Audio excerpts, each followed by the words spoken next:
Сайн байцгаана уу? Аян байна.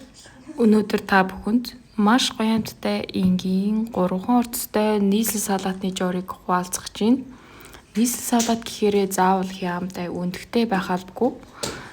Энэ болохоор тэрүүгээрээ онцлогтой. Гол орц нь болохоор мах, мэдээж төмөс, тэгээд агурцээ. За мах болохоор би адууны махыг сонгосон. Ер нь адууны махаар хийвэл илүү амттай болдё шүү.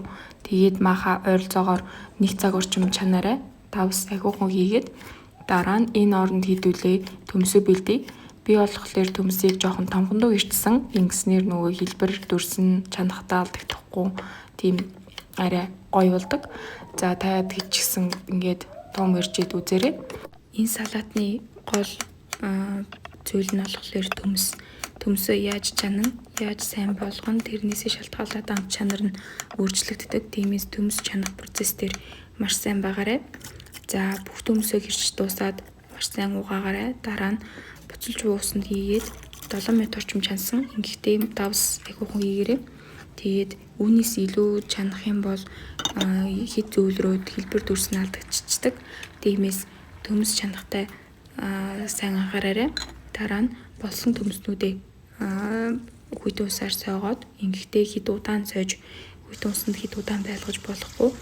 Удаан байх юм бол амт чанар нь өөрчлөгдчихдөг. Төмс болон маха хөрөгчөнд хүртэл нь байлгаарай.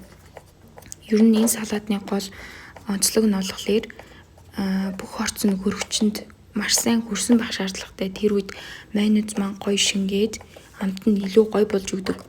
За дараа нь болохоор хүрсэн маха маш сайн жижиглээд шууд өрүүлжийн хэлбэртэй ирчин.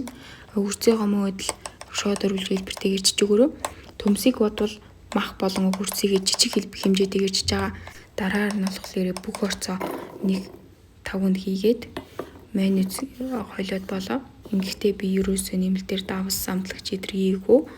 Төмс болон маха давстаа усан чансан дээрээсэн шилдэг агурцыг болон майонез маань зөв хэмжээний давстаа учраас миний хувьд таарсан.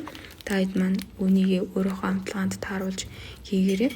За ингээд л амархан салаат маань бэлэн болсон.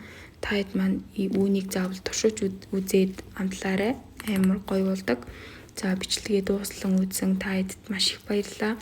Хэрвээ жур маань таалагдсан бол лайк дарж, subscribe дарж суугт маань нэгдээрэй. Дараагийн журуудаар уулзцгаая. Баяртай манайхан баярлалаа.